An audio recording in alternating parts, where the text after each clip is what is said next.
Sir, excuse me.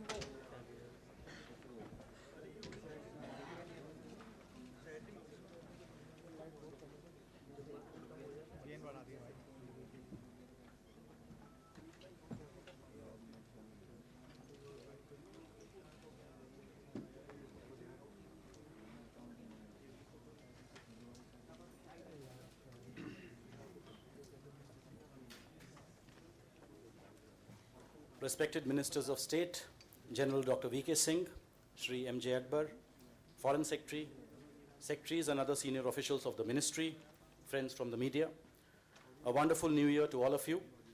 Thank you for joining us for this mid-term press conference of the government today. We at the MEA are all fully charged and ready to go in the new year with preparations being completed for the 14th Pravasi Bharatiya Divas in Bangalore later this week. As you know, we have now crossed the midpoint of the government and the occasion befits an outlining of the key achievements and policies of the MEA. The External Affairs Minister, Srimati Sushma Swaraj, wanted very much to be here today, but as you know, she is still under treatment and the wishes of the ministry are with her for a quick recovery. We are very grateful that both the Ministers of State, General VK Singh and Shri MJA, could be with us today. We will begin with an opening statement by MOS, General Dr. VK Singh, and then open up the floor for questions and answers. I would request Honorable Minister now to deliver the opening statement.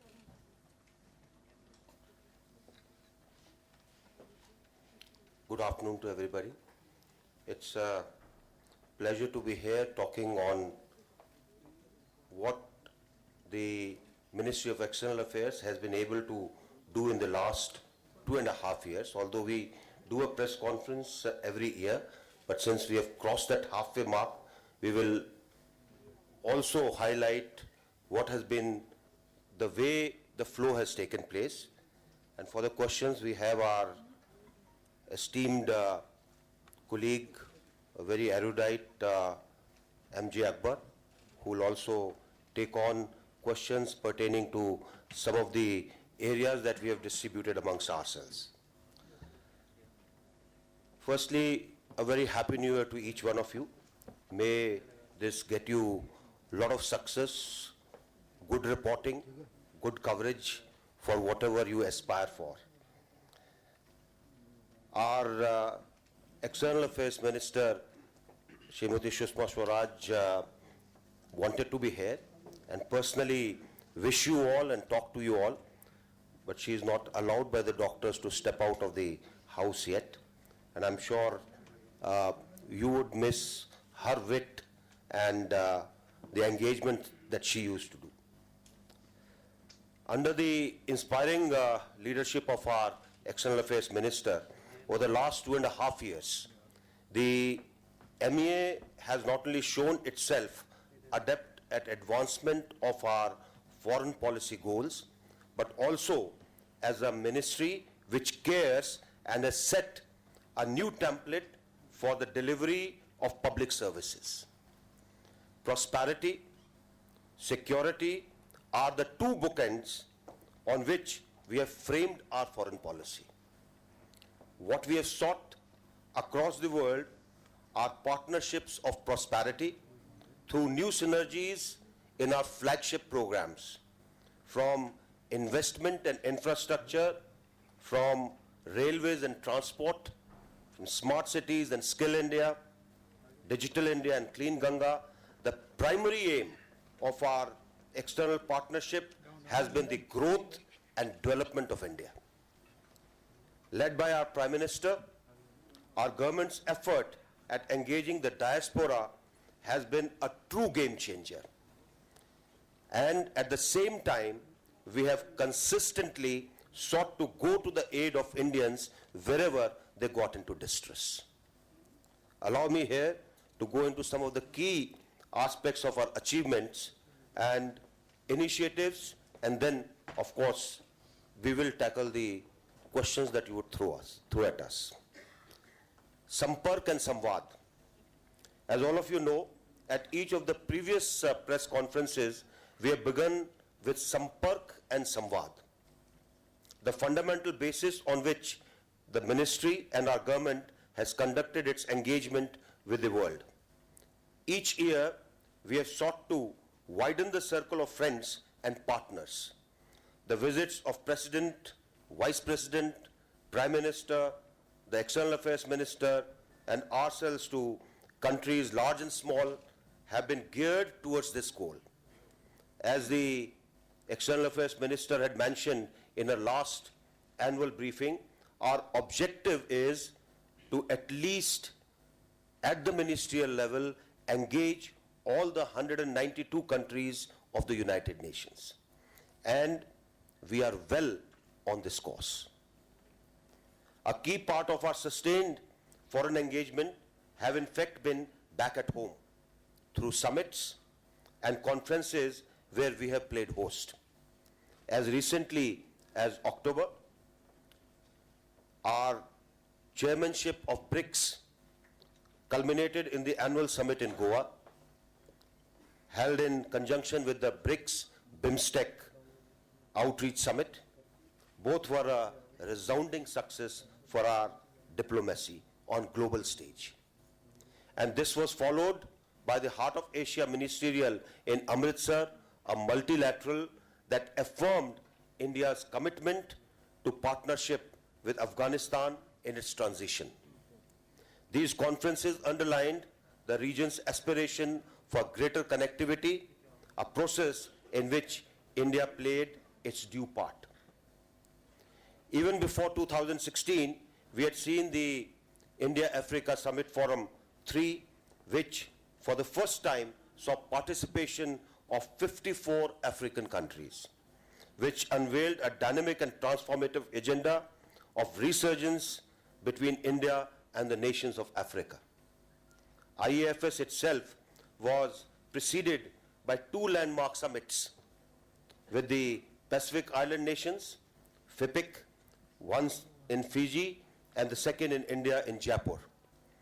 These events were a testament to our outreach to many of the smaller nations and our willingness to build a new paradigm of South-South cooperation. In addition, the 10th Vishwa Hindi Sammelan last year in Bhopal was another landmark event. Those of you who had a chance to attend it would attest to that. With 7,000 delegates representing the largest ever participation in such an event that strengthened our association with the Hindi-speaking communities of the world. There were other firsts too. The External Affairs Minister met all foreign ministers of the Arab world in the new ministerial format under the India-Arab Cooperation Forum. Rashtrapatiji's visits to Palestine, Israel and Jordan, followed by Prime Minister's journeys to UAE, Iran, Saudi Arabia and Qatar, have rejuvenated our age-old ties with West Asia and the Gulf. The landmark Chabhar trilateral agreement between India, Afghanistan and Iran promises to be a game changer for connecting India with our extended neighborhood, including Central Asia and Russia. As you are all aware, one of the guiding mantras of a government in respect of foreign policy has been the principle of neighborhood first. In the last 2 years, we have seen a sustained demonstration of this principle, not only when it came to formal diplomatic engagements, but also at times of distress and need. Whether it was the water crisis in Maldives, or floods in Sri Lanka, or Operation Maitri for assistance to our largest disaster relief abroad in Nepal after the earthquake, we have extended a helping hand to all those who needed it. The Prime Minister has traveled to almost all the countries in the region, while the External Affairs Minister, my colleague MJA Akbar, and I have made journeys to most of them. Many of the visits by Prime Minister were in fact first in many years, were held, for example, in Nepal after 17 years, with Sri Lanka after 28 years, and the list goes on. The landmark land boundary agreement with Bangladesh is merely an example of an agreement that bears the mark of history. the inauguration of the new parliament building in Kabul, and the India-Afghanistan Friendship Dam, housing projects in Jaffna, a state-of-art trauma center in Kathmandu, progress on power projects with Bhutan, practical cooperation in transit and connectivity with Bangladesh, and the larger BBIN grouping, the trilateral highway and the Kaladan multimodal project with Myanmar, lines of credit and scholarships for many countries in the region, all are testament to the paradigm of ties that India seeks in South Asia. Of course, this is predicated on safety and security in South Asia that is important if we are to see progress and development. All the countries of the region, barring one, have demonstrated their willingness to stand together against the menace of terrorism that could undermine their collective hopes. India too has shown that we will not back down in the face of assaults against security of our people. The prosperity of the region and the interest of international community are paramount to us. The aim of surgical strikes that we conducted was to convey to Pakistan that we will not countenance continued terrorism as the new normal in our relationship. Our own good faith has been amply demonstrated time and again through repeated initiatives to normalize the relationship between the two countries. However, as we have often stated, talks and terror cannot get together. Our priorities in South Asia have not distanced us from our friends and partners in other parts of the world. The steady growth in our ties, overcoming the hesitations of history with the US, has been a matter of satisfaction as much as the consolidation of our traditional partnerships with Russia, France, the UK, and the European Union.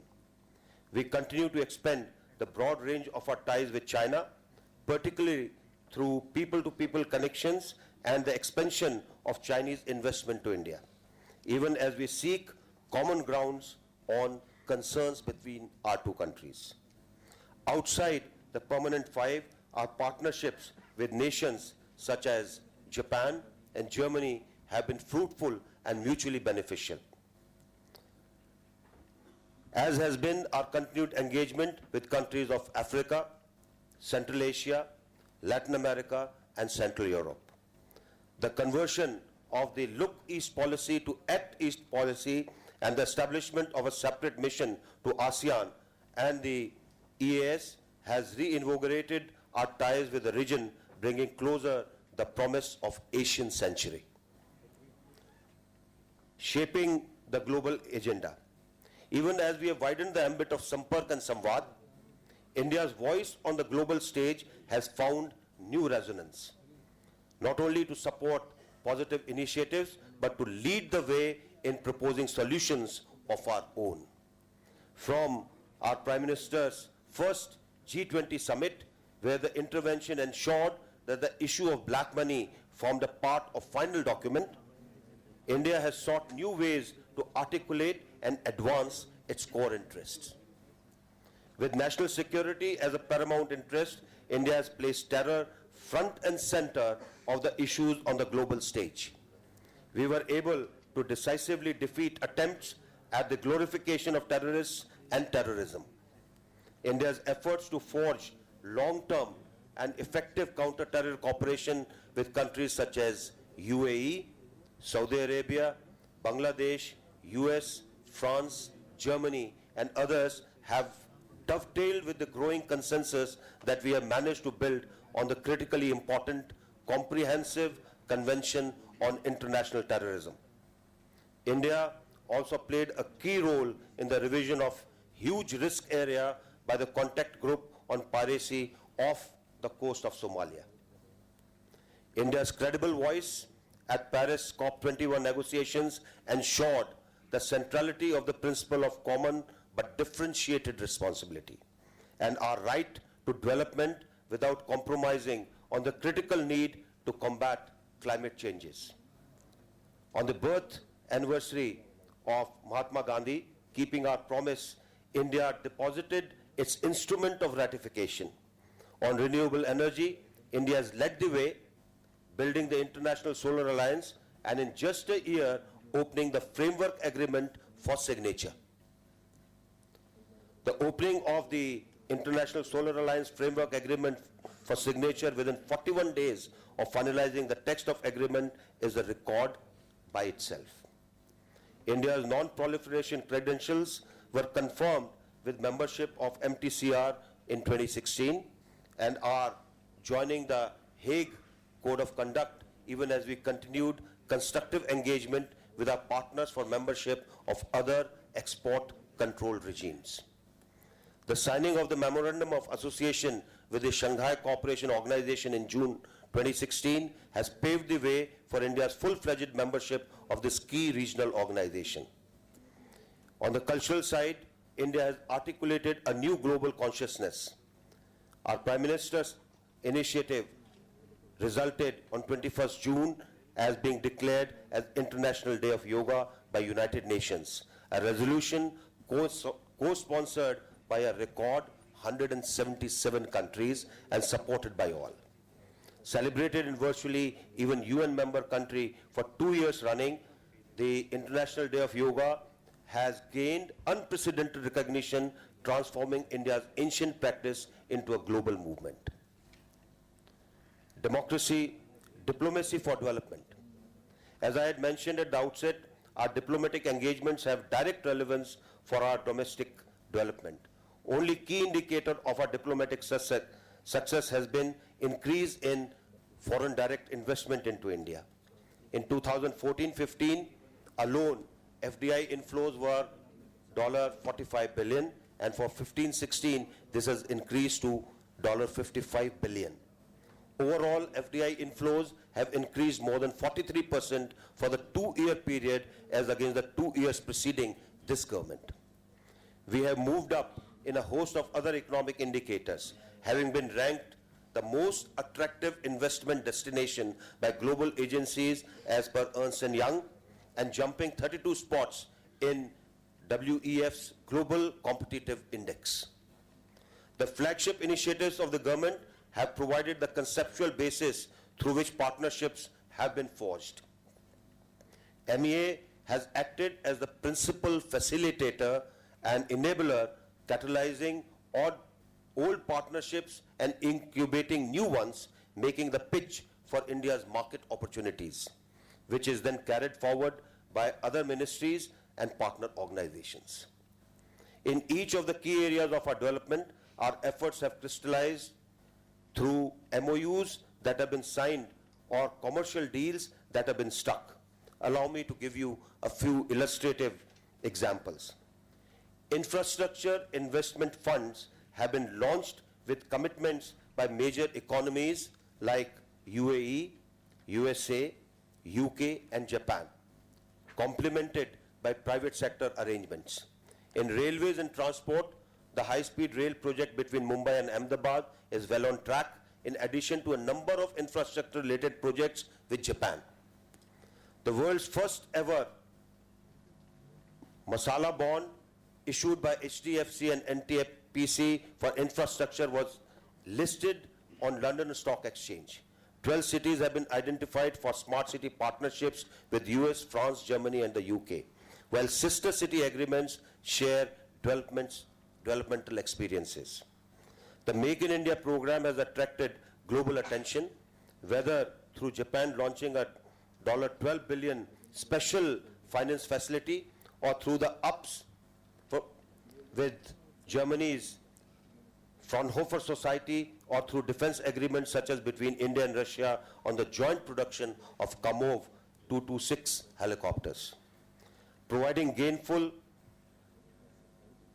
through imparting skills training to 400 million people over the next decade through Skill India has advanced through partnerships with countries like Canada, Japan, and under the aegis of India's GYAN program, as has private sector partnerships in Digital India. Prime Minister Modi led new thinking on energy security through the launch of International Solar Alliance, while continuing to secure civil, nuclear and uranium pacts with Japan, UK, Canada, Australia and France, among others. $5.5 billion investments in major producing fields in Russia will also contribute over 10 MMTs of crude to our energy security. These agreements have also gone in hand with measures to enhance effective investments such as amendment of double taxation avoidance convention with Mauritius. Diaspora and emergency relief. The security of India has gone hand in hand with the protection and safety of Indians abroad. I mentioned that earlier, that has been a prime concern of MEA. The welfare of our citizens, whether they are in Baghdad or Brisbane, has been the guiding priority of our government over the last 31 months.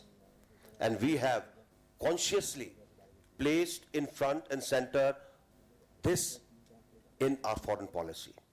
We have let our actions speak louder than our words. For example, in Iraq, Libya, Yemen, South Sudan, and in the wider Gulf region in Europe and the Americas. We have done so not only based on the principle that Indians abroad must benefit from the protection of the Indian state, but also on the broader notion that each human life is sacred. It is true that it is this that motivated the rescue of 1947 foreign nationals from 48 countries who were stranded in Yemen, and many foreign nationals from Nepal following the earthquake in Nepal. At the same time, we have quietly plugged away at resolving long-pending problems: the protection of unskilled and semi-skilled workers, harassment from unscrupulous employers, entrapment by devious agents, visas that are dishonored, and contracts that are cast aside. The resolution of these problems have been a matter of personal concern for the ministry. The power of social media has brought the government closer to many of the individual stories of anguish and distress. You are already aware of the extraordinary work the External Affairs Minister continues to do on Twitter, whether it is in the case of Geeta brought back from Pakistan or Judith D'Souza from Afghanistan. She has demonstrated that foreign ministry can in fact touch every human life. The institutional mechanism that we have created, from e-migrate to Madad and recently Twitter Seva, have been adopted widely and will go a long way in ensuring our missions abroad are a home away from home.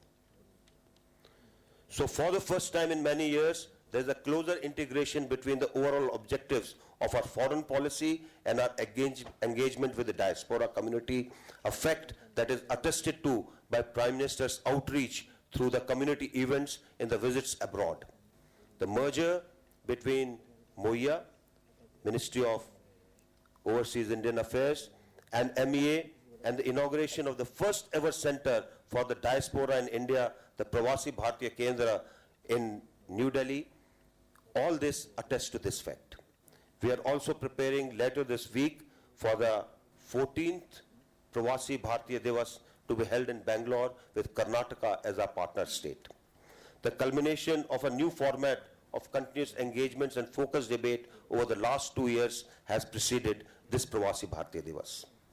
The Indian diaspora is set to scale up their contribution to the mission of remaking India through enthusiastic participation in Swachh Bharat, Make in India, Skill India, and Clean Ganga.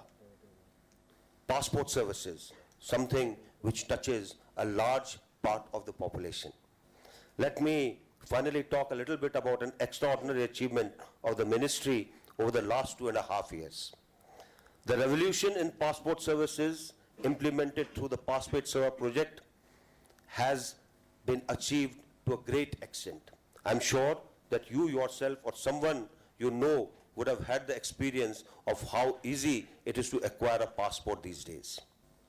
Leading the way in good governance initiatives, MEA has proved that even the task of delivering 3.91 crore passports over 2.5 years can be done with efficiency, marrying state-of-the-art technology with people-friendly services.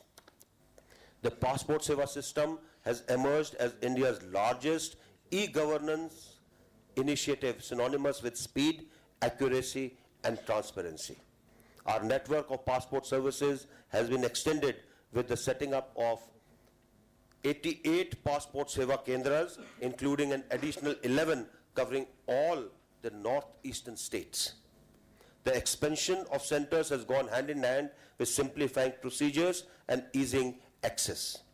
For the first time, a 5-day window is available for citizens to choose appointments of their convenience. During the last 2 years, most of the police districts have been integrated with the passport seva system digitally for expeditious police verification. We have launched mobile app M-Passport Police for seamless and paperless generation of PVRs. Over the past 2 years, 197 passport camps and 736 passport melas in areas which were further away from the PSKs have also been held to process large number of applications.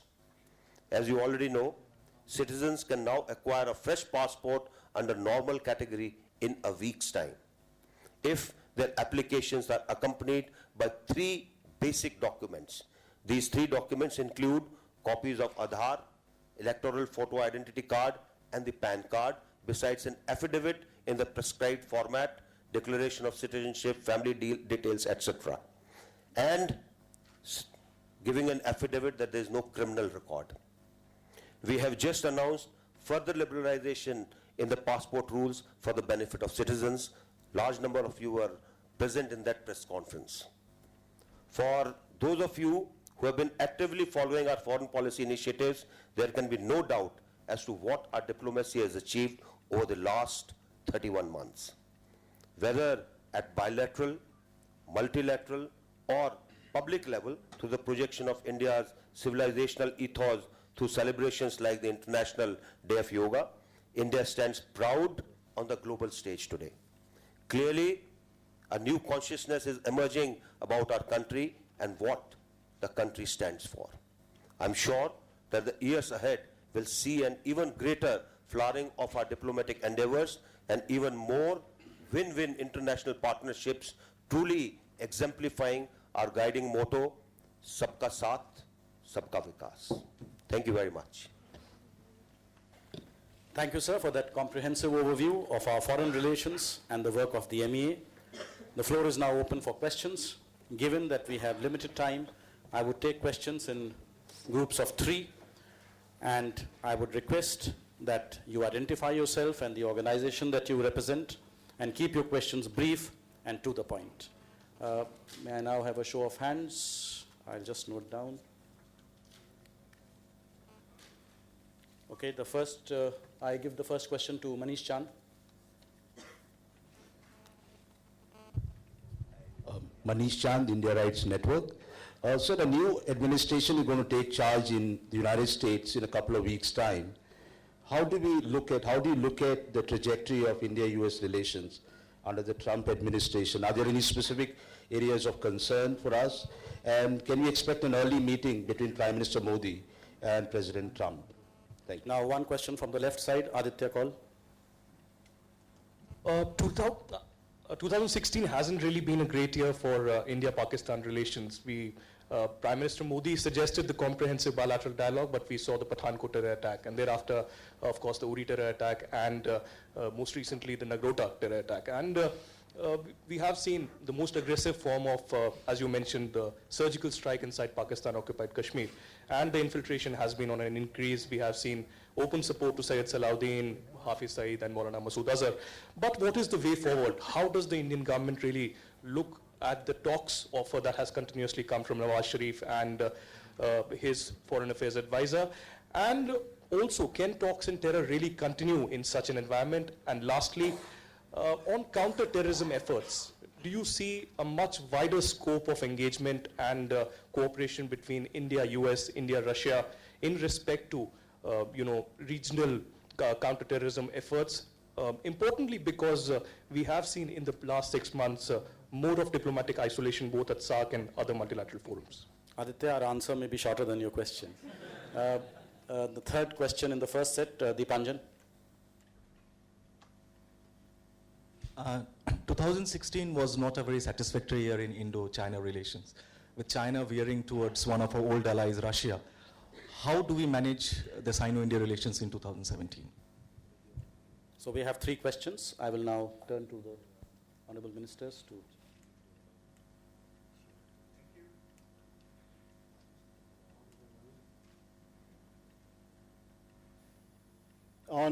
Beginning with America, you asked about the trajectory. We are very clear that the future of Indo-US relationship will be, in fact, brighter than it has been in the immediate past.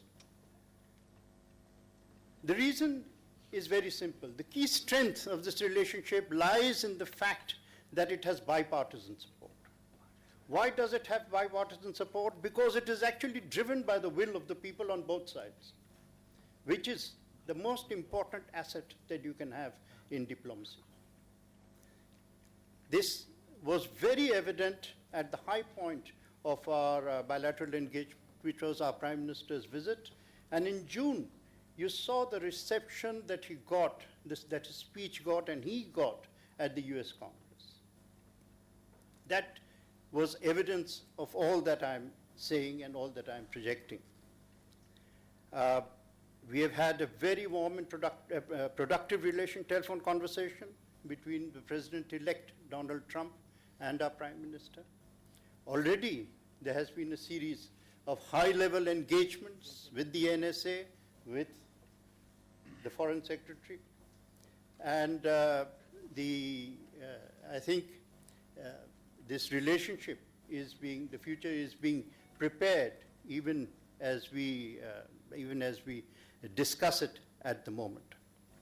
We are very confident that these elements of this relationship, like our defense partnership, like our strategic complementarity, that our commitment to shared values, and so on, will drive our equation towards a far greater mutually beneficial state. Now, on Aditya Kaul's question on Pakistan. Pakistan and Pathankot. I don't think anyone who has been following our government's behavior, our government's intentions, our government's actions over the last 2.5 years can deny the fact that we have wanted the best of peaceful, good neighborly relations with Pakistan. This was evident on the very first day, on the day of the swearing-in, and the intention to that extent has not changed. But the issue that disrupted that effort in the beginning, that disrupted efforts made to revive that spirit, still persist. Peaceful, good neighborly relations. What is the first word in that formulation? Peace. You cannot have a peaceful conversation in the shadow of violence, under a spray of bullets. Terrorism is not conducive to conversation. As our Prime Minister has said once, as our EM has said as often as she can, talks and terrorism do not go together. They cannot go together. The people who have indulged in terrorism have to stop this. The only word I can think of is evil. And then I hope that we can take the rational path forward towards being good neighbors. Question on China, Deepanjan. On China. I think, sorry. China. China. Good. Sorry. See, where China is concerned, let's look at our relationship as a whole and not as some parts which get thrown up from time to time for various reasons. Our engagement with China under the framework of closer developmental partnership continues to expand. And this is something which needs to be recognized. There have been high-level visits on both the sides. there are more people-to-people contact. On the economic front, there is greater Chinese investment which is coming in, or people expressing interest from China to come and invest, or they are at an advanced stage of negotiation. Now, all these, which will result in industrial parks, probably even greenfield cities, need to be looked at as part of our overall engagement with China. You would also appreciate that, by and large, there has been peace and tranquility on the border too. It has been maintained. It has not been allowed to flare up or go beyond the recognized parameters on both the sides.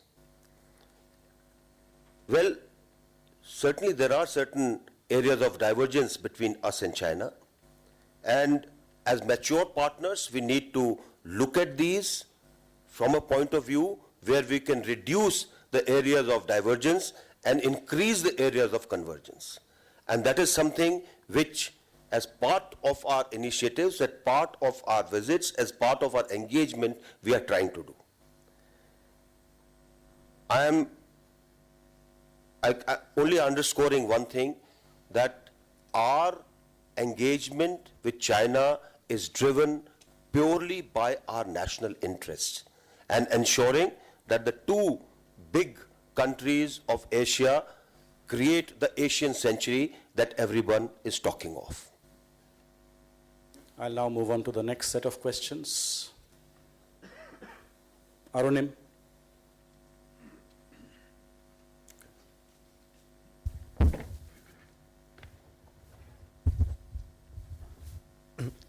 After China blocked India's bid for membership in the nuclear supplies group last year, so how do you see India's prospects in being a part of this bloc this year?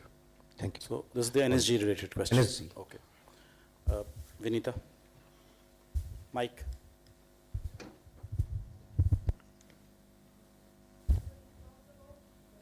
Surgical strikes, to convey a message that terrorism cannot be a new normal in relationship with our neighbors. But more than 3 months have passed and we see terror incidents are continuing and our border is very active. Is it now, do we conclude that the terror strikes, the surgical strikes have failed in their objectives? Last question, Ranjit, from in this second set, yes. India seems to be losing on terrorism front. On the one hand, China has not allowed India to succeed on the issue of Masood Azhar, and on the other hand, India's privileged strategic partner, Russia, is siding with China and Pakistan on the issue of Taliban. How do you view these developments?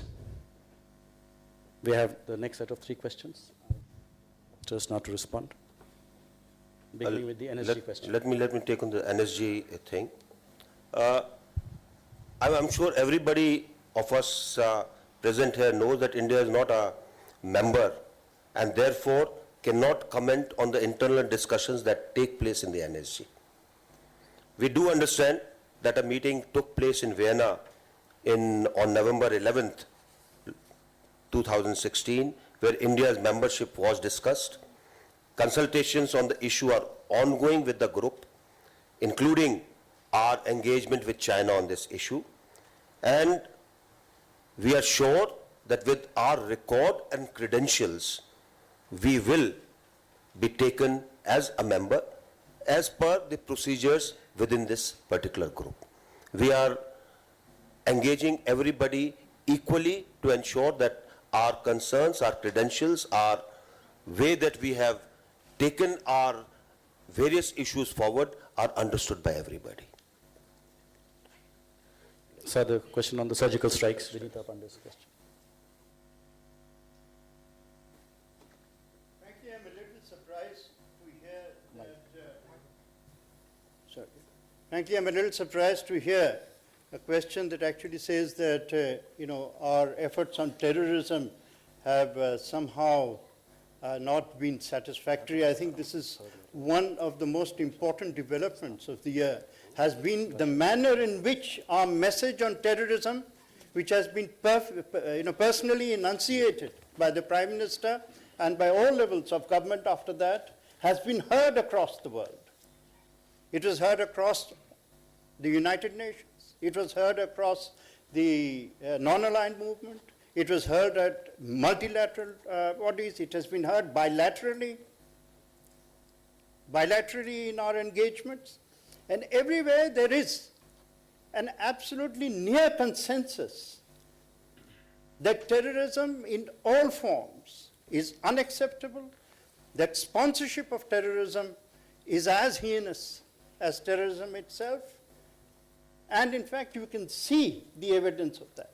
As far as the surgical strike was concerned, that message was heard again across the world.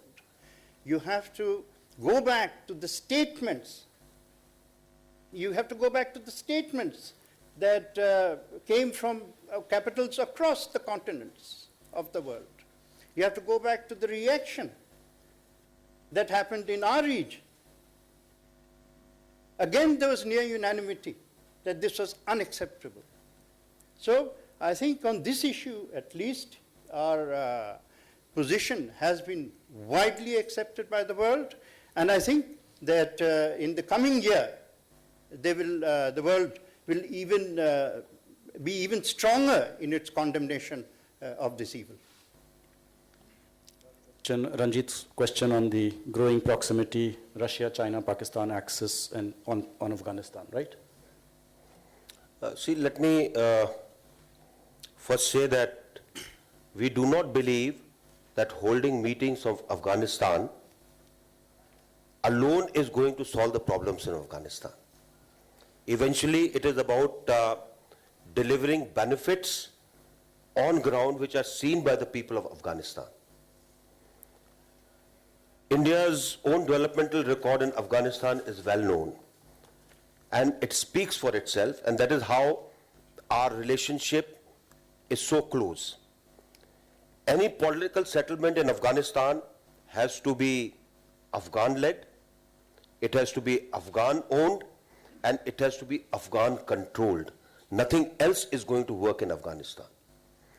We have a clear understanding of this, and that is how our developmental assistance has been to ensure that capacity building takes place in Afghanistan in areas desired by Afghanistan.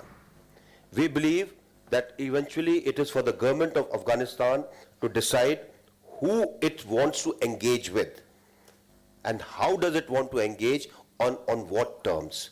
Mere meeting of 3-4 countries and saying that we are going to work out something which will not be seen on ground is not going to make any difference. Moving on to the next set of questions. Okay, Arun, Manas, PTI. So Russia has been our most important defense and strategic partner. But of late, in fact, we have seen growing proximity between Russia and Pakistan. Russia has openly expressed its keenness in joining the China-Pakistan economic corridor. Russia has agreed to build North-South gas project. So how do you see these developments? Actually, they have conducted a military exercise also a couple of months back. So how do we see Pakistan and Russia getting together? What does it mean for India's geostrategic interest? Manish.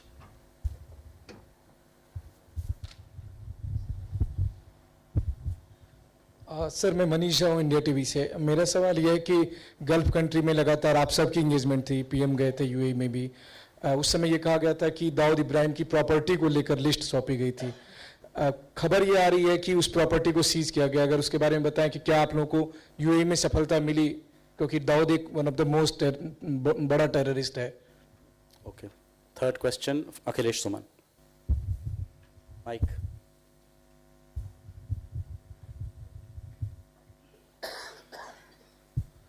Sir, Akhilesh Suman from Rajya Sabha TV. India and Nepal has very distinguished relationship in the whole world. We have open border and we have helped Nepal in all possible ways. But now reports have come that Nepal is going to hold military exercises with China. Given the complex relation between India and China, are you persuading Nepal not to go into such exercises that will hamper India-Nepal relations itself? Okay, we have the What a three threat for questions. India? Russia-Pakistan question. You know, our relationship with Russia has stood the test of time. And we are absolutely confident that it will sort of stand the test of the future. It's a very, very deep relationship. It is a relationship that has been built across a wide panorama of shared interests. It has a very resonant history. We have very strong defense relationship with Russia. We have very strong economic relationship with Russia. We have on a great number of strategic problems or issues, a commonality of both viewpoint and interest that has been displayed time and over and over again. This year in Goa, our Prime Minister had an excellent bilateral with President Putin. India and Russia meet at the highest level, at our Prime Minister and President level, 4 to 5 times a year. This is not very usual. And this itself is an indication of how seriously we take each other and how important this relationship is to both of us. Surely you do not believe that because of a very strong bilateral relationship, Russia cannot engage or consult with other nations. Of course it can. And if it does so, it is perfectly within its rights. But we are absolutely confident in saying that we do not believe that Russia will do anything that is injurious to our security interests, and this is injurious to our national interest. The bridge of camaraderie is candor. And I can assure you there is candor between both nations. On Dawood the Ibrahim's Dawood property. Ibrahim story, which appeared in a section of the press of 15,000 crores. Now, as you are very well aware, that our relationship with the UAE has been absolutely transformed in the last 2 years. And this transformation includes not only a very, very unprecedented economic content, but it also includes an unprecedented strategic content. And within that strategic content is a common view on counterterrorism. As you know, our NSAs and security agencies talk to each other, talk to one another and each other. As for the specifics of this case, all I can tell you is that we do not discuss specifics of counterterrorism cases. Third question on the China military exercises, Nepal. I'm sure we all understand that our relations with Nepal are bound by history, geography, by culture, families, and links which are such which cannot really be described in terms of how they have fructified. We have a very strong relationship between the Indian Army and the Nepal Army. We have a very large number of Bhupus, as they are called, Bhutpur Sainiks, who live in Nepal, and their pension goes from India. And all those who, anybody who understands Nepali? Mobi Nepal ko honorary Maharathi cha. I am also honorary general of the Nepal Army. That is the type of relationship. Now, with this kind of a relationship, which is so unique, it stands firmly on its own footing. And in this, we do not view relations through a third country prism. Two countries doing exercise do not imply anything at all. We do exercise with China. We also do exercises with United States. We do exercises with France, and we do with Russia. Does it mean anything? So let's not view it that way at all. Oh, the next set, Gautam.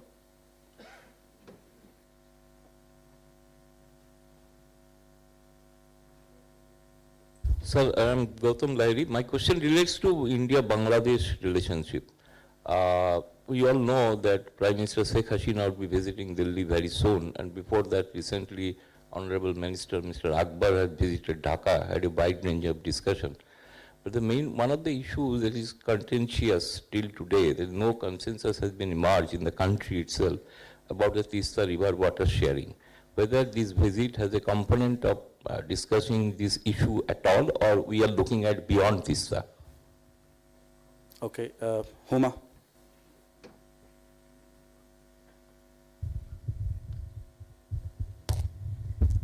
So my question is, what is the government doing for building relations with the Latin American region? Because there are a lot of issues, the region could be helpful to India for food security, energy security, but the region feels left out. So if you could. Okay, Pranay.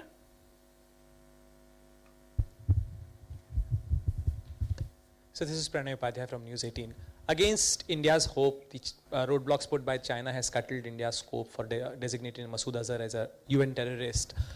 How are we going to deal with the Chinese attitude of siding and protecting a terrorist, and what would be our move forward? Okay. The three set this time, beginning with the Bangladesh question. Since my very esteemed and senior colleague spoke Nepali, I am hugely tempted to speak Bengali while answering the question. So, but I will I'll stick, I think, to the language known to most of you here. Yes, I did go to Bangladesh. We had a very warm and, I think, fruitful meeting with Sheikh Hasina. It was again a meeting in which we spoke like friends and understood each other's positions. She had a certain scheduling problem, which she found. And in fact, I can say this. She found that between the celebration of Victory Day, Dhaka, and the possibility of fog in Delhi, her time, actual time spent here would be too squeezed. And she would not be able to do the number of things that she wanted to do in addition to the formal dialogue that would take place, including possibly, I think, a visit to Ajmer Sharif and so on. So these were the reasons that, and we hope that a new date is going to be negotiated very soon. Yes, as your question said, there are issues on Tista. They are well known. We are trying our very level best to create an internal consensus on this issue by speaking to the people concerned, namely the Bengal government. We hope that there will be agreement between the center and Bengal on Tista and on other water-related issues. And because that is now probably the only perhaps significant outstanding issue. One, again, of the great achievements of the last 2.5 years, just think back to 2014, and many of the things that have happened in our relationship with Bangladesh would have probably seemed extremely difficult, if not impossible. But the two leaderships have worked together very hard. Once again, I repeat, driven by the spirit of the people to end the obstacles to people-to-people relationships. And we are absolutely certain that the spirit that has been created by Prime Minister Modi and Sheikh Hasina will prevail and hopefully will enable us to solve the outstanding issue as well. Latin America, ties with Latin.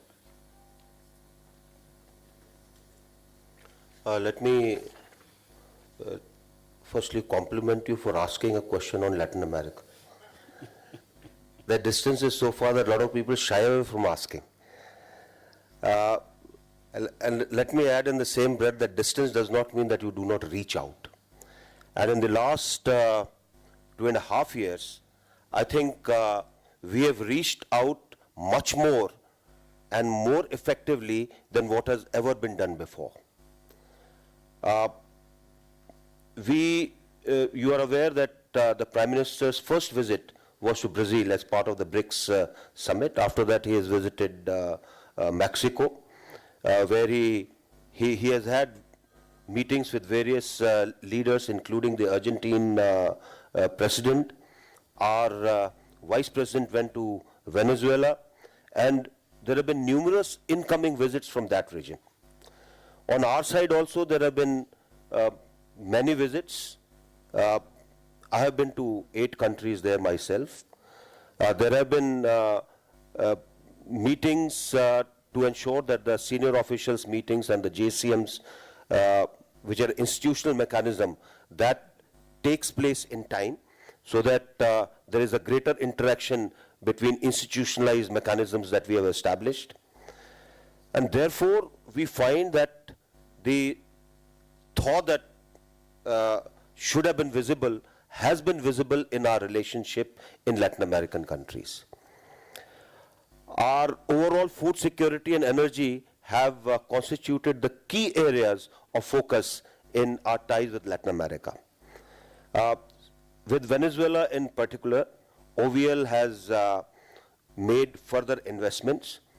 There were certain issues which have been sorted out, and the way our preferred trade agreements, etc., are taking place with Chile, plus the fast tracking of India-Mercosur PTA, these are significant achievements during the last 2.5 years.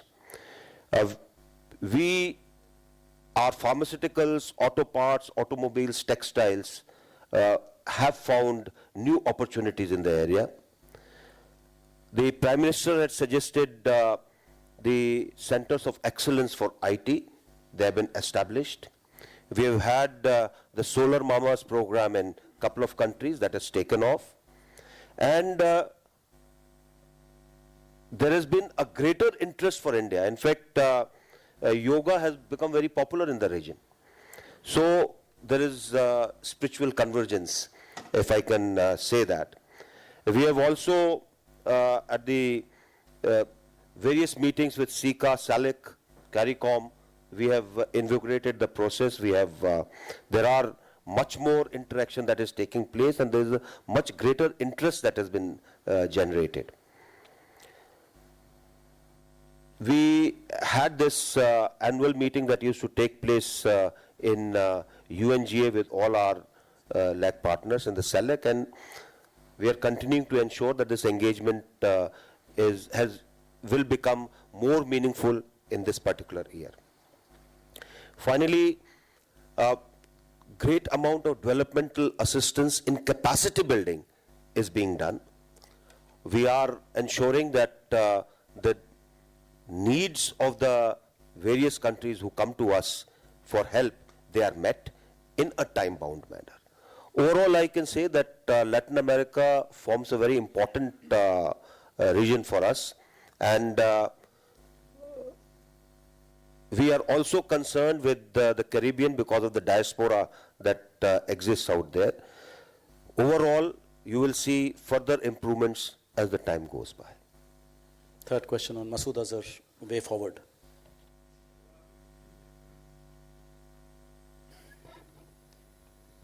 We really do expect China to hear the voice of the world, not just the voice of India on terrorism. And the voice of the world is heard over and over again, as I said, at many fora. And I will particularly remember the speech that our External Affairs Minister Sushma ji made at the United Nations General Assembly this year. It was really a high point of the UNGA this year. And the central point of it was that if we do not recognize, which resonated, that if we do not recognize the dangers of terrorism, right, yes, we might hurt others a bit, but we wound ourselves far more. Terrorism is the snake that bites the hand that feeds it, and bites it decisively. You can see the situation in a neighboring country. You can see a situation, it's a regrettable situation in all honesty. The fact that it's not happy that, when Pakistan has to convert its home cricket ground into a foreign space. When there is such instability and uncertainty in that nation, who has created it? Who has created it? It has been created. These are self-inflicted wounds. And we hope that China, as I said, as a responsible and a mature nation, will understand that double standards are simply self-defeating, even suicidal. China has its own terrorist problems. China recognizes them. China addresses them in our bilateral agreements. We hope and we are sure that China can be persuaded to see the depth and evil of this menace. And we on our side are resolved that, that we shall not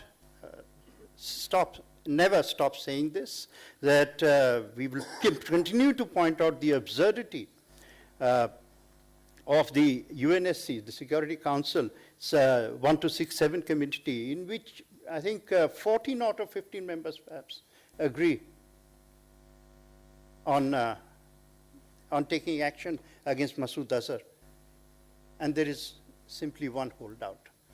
We hope that the holdout, that this is the year when that holdout disappears. We have about 15 minutes left, so last two sets of questions I'll take. I'll recognize Mukesh Kaushik. Sir, this is Mukesh Kaushik from UNI. This side, sir. Sir, time and again in last 12 months we hear from several forums at the highest level of leadership that Pakistan is a terrorist state. It's a mothership of terrorism. What is the logic of having diplomatic relationship with such a terrorist state just to hand over the demarches which we need to hand over them every month? And one of the key members of the ruling BJP, Dr. Subramanian Swamy, has suggested that only solution with Pakistan is to go for war with Pakistan and tear it into 4 pieces. What do you have to say on this? Saju Mohan.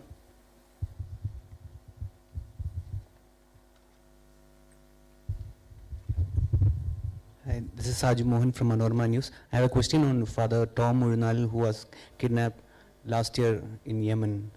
Actually, in a recent video uploaded on YouTube, I want to quote his words: Honorable President and Prime Minister of India, I am very sad that nothing has been done seriously in my regard. Reports have been in the news that everything is being done to get me released quickly, but in reality, nothing seemed to have happened.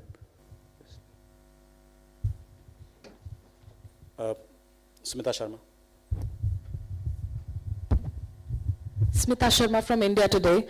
So without going into the specifics of the reports regarding Dawood Ibrahim's properties in UAE, surely you can either confirm or deny whether there's any truth to the story at all. And there was a point in time when so much of noise was made about India taking up the Balochistan cause. What really happened to Mr. Bukti's application? That is a separate question, please. As I said, one question each. But they got only one answer. So I think we have 3 yes. So beginning with Mukesh Kaushik's question on why we have diplomatic relations with Pakistan.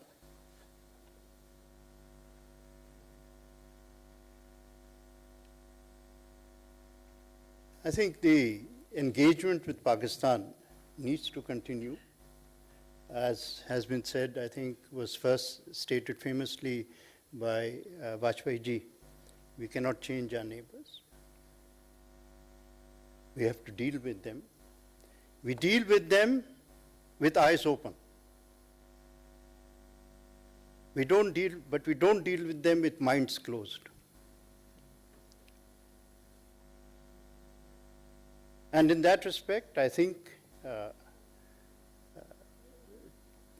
talk of inflammation doesn't necessarily help. We hope that Pakistan will see the path of reason. We hope that Pakistan's friends will persuade it to see the path of reason. Right?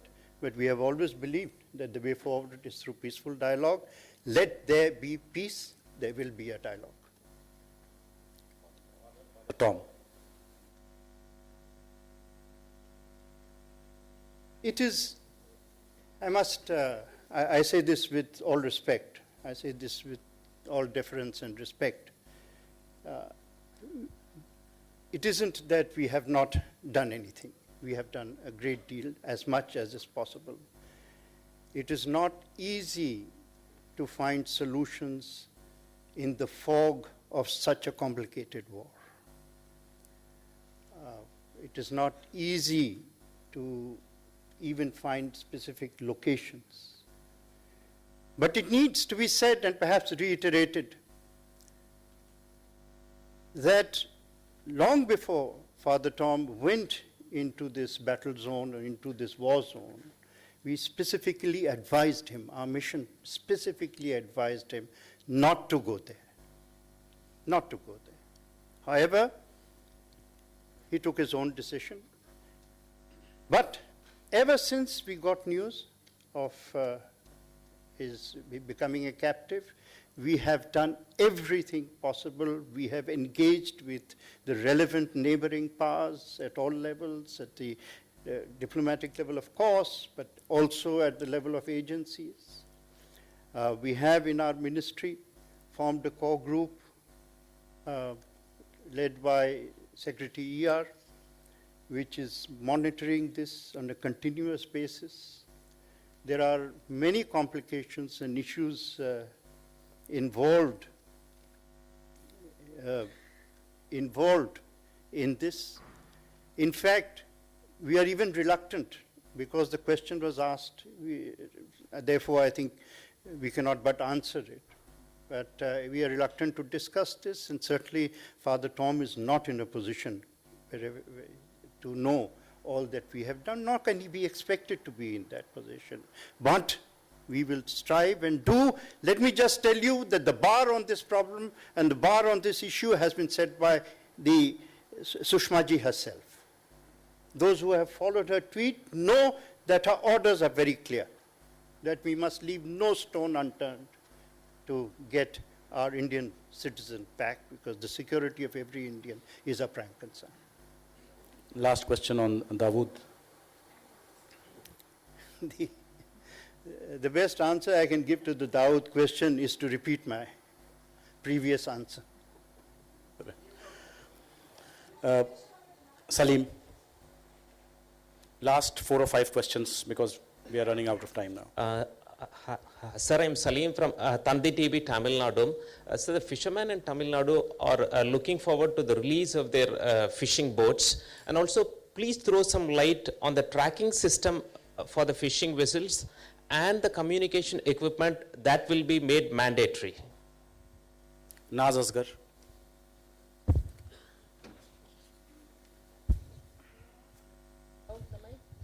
No, there is a mic. Is it working? Yeah. So, Nepal Prime Minister, Mr. Prachanda, when he had come here, he had promised that he would address the concerns of Madhesis and other minorities in the country. Are you satisfied with the efforts being made by the Nepal government to address their concerns? Elizabeth Roche. Sir, my name is Elizabeth and I'm with the Mint newspaper. Yeah. Sir, what I wanted to ask, any one of the ministers can take this question.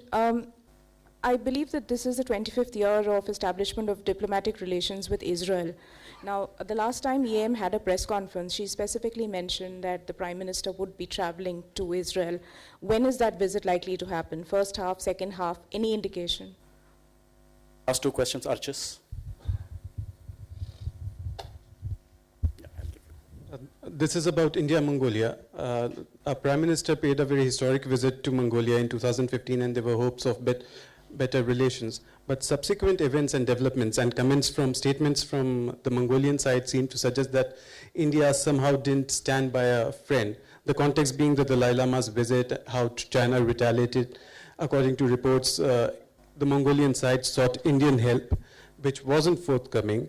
And the Mongolian foreign minister even said that the Dalai Lama is not welcome, whether for religious purposes or otherwise. So your comments.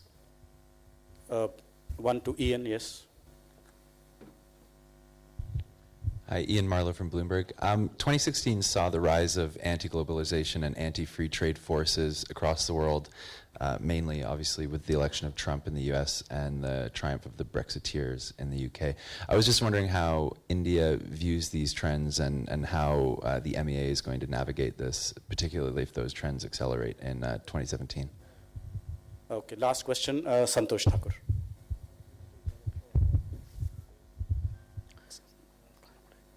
Sir पिछले एक साल में काफ़ी बात हुई है कि sovereign fund जो है यूएई का हमारे यहाँ पे इन्वेस्टमेंट करेंगे और पेट्रोलियम में, ऑटो सेक्टर में, इसी तरीके से चाइना से सॉफ्टवेयर टेक्नोलॉजी पार्क एस्टेब्लिशमेंट की बात हुई है. तो ग्राउंड पे इनमें से कितना पहुँचा है? क्या कोई ऐसा प्रोजेक्ट है जिसमें हम कह सकते हैं कि इन्वेस्टमेंट आ रहा है और रोजगार के अवसर उपलब्ध होंगे? धन्यवाद. आसिफ साहब, last word.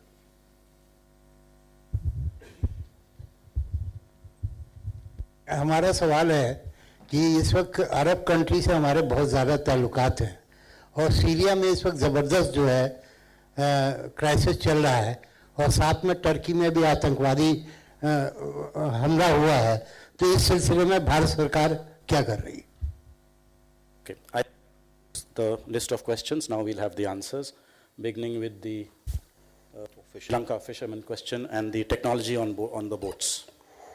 Now, let me first say that you are aware that a ministerial level meeting on fishermen issues took place on 2nd of January in Colombo, and you must have seen the joint press communique that was issued. The issue of releasing fishing vessels was discussed. The Indian side requested for immediate release. The Sri Lankan side agreed to consider the request in view of the progress being made by the joint working group.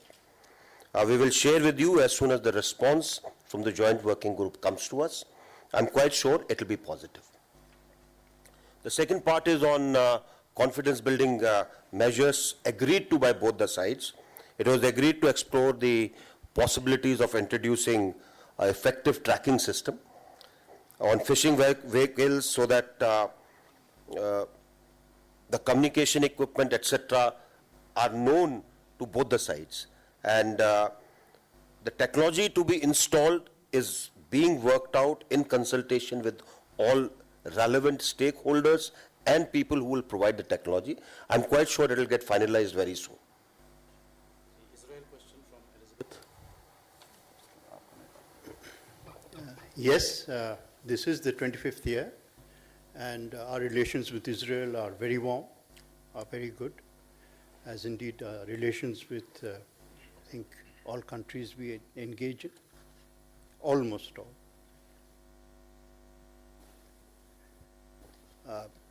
You have already seen that there has been a visit by the Israel president, a state visit, and that itself was already been a highlight of the past month.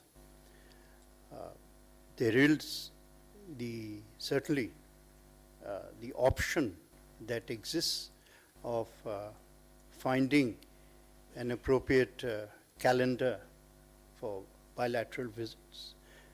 But that is something that is still in the process of discussion, and only when the discussion is complete can we have anything specific on that subject. Then Naz Asgar's question on Nepal, the constitution making process. Our consistent position has been that peace, stability and progress is in the interest of both India and Nepal. Therefore, we have been supportive of all the initiatives of the government which will make various provisions that whatever they will review to be more inclusive and beneficial to citizens of Nepal. This particular thing is has gone to, the amendment bill has gone to on 29th of November, and this is a very important step by itself. We hope that all sides will remain closely engaged on this issue so that we have peace and aspirations of all people are met. Then the question from Archas Mohan on Mongolia.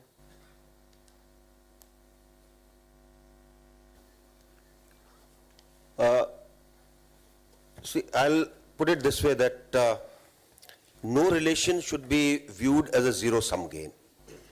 Our relations with Mongolia are on their own stead. The first time visit of Prime Minister took place. There's a great amount of understanding, and the type of aid that we have extended to Mongolia in plus type of support that we are giving in diverse fields has its own benefit and understanding. Mongolian leadership has been highly appreciative, and I'm quite sure that the way some people would have conveyed it negatively needs to be discarded. Then MOS would like to take the broader question that Ian had asked about trends in the world post-Brexit. The word trends itself actually gives you a clue to the answer. This is a time of great flexibility across the world, as people are beginning to shape and reshape attitudes, policies, depending on what has succeeded, particularly in economic issues, particularly on the pressures that are being developed as the consequences of yesterday's great success in globalization begin to kick in, and the action, is succeeded by reaction. So it is through this flexible phase, and I think what we will see in this year is a very serious set of very serious high-level negotiations on trade. Is probably the most complex of all negotiations and also takes the longest. Between the time a negotiation starts and the negotiation ends, the text has moved far away from context. So we will see definitely, as I say, great evolution in this field. We have taken a very clear position on trade issues, where we have kept our national interest at the center of our relationships. And we will continue to pursue our national interest bilaterally, perhaps multilaterally, in whatever forum we can do. But, as I said, India's policies will be determined by the search for India's prosperity. Santosh's question on the investments from the UAE. Sorry. Yeah. Okay. Now, you asked this question about the Arab world. Again, there has been, I'm going to repeat the word, but because, I can't think of another. There has been again a process of transformation. The level of commitment made by the UAE in direct investment is enormous. And the past year has been gone into converting that commitment into specific projects. We have moved very, very far towards achieving those targets in a wide variety of fields. On the issue of Syria, I had the privilege of going to Damascus. I had a very long meeting with President Assad, and it was a reaffirmation of our ties and reaffirmation of our ties at a time of great turbulence in the region. And I think the consequences of that will be visible enough. That was well received. I am afraid that one of the things we did went a little below the radar, at least as far as I could see in media. This year we had the first ever joint commission with Palestine. The first ever. And that was a wide-ranging consultation, a very good meeting. So, as you can see, that we, under our Prime Minister, the strength of his vision and the credibility of his reach, we have actually improved our relationships with countries across what might be called binaries. Our relationships with Palestine have improved substantially. Our relationship with Israel continues to improve. And I've often thought of an appropriate phrase for what is happening. And I think I may suggest one, is that while the world is absorbed with doctrines like balance of power, our Prime Minister concentrates on the power of balance. Last question about UAE investment. आपने UAE और China के बारे में पूछा था क्या investment हुई है। चाइना की तरफ से जो इंडस्ट्रियल पार्क पुणे और वडोदरा में बन रहे थे उन पर काफ़ी चीज़ें आगे बढ़ गई हैं। मशीनरी और टूल्स दूसरा स्फेयर है जिसके अंदर काफ़ी बढ़ोतरी हो रही है, प्रोग्रेस हुआ है। और यूएई की तरफ से 75 बिलियन जो इंफ्रास्ट्रक्चर के लिए प्रॉमिस किए गए हैं उसके पर दोनों तरफ से लोग बाग बैठकर डिसाइड कर रहे हैं कि किस प्रकार से उसको इंफ्रास्ट्रक्चर के अंदर कहां पर इस्तेमाल किया जाएगा। I think with that we have come to a close of this press conference. I would like to thank both the ministers for sparing the time to answer all the questions. And of course, thank you to all of you for coming out in such large numbers for the MEA's midterm press conference. I hope this has been a useful exercise which has given you a large number of inputs about the MEA's work and our future agenda. With that, I would like to thank you once again, and please, you're all invited for some refreshments in the foyer now. Thank you all. Thank you.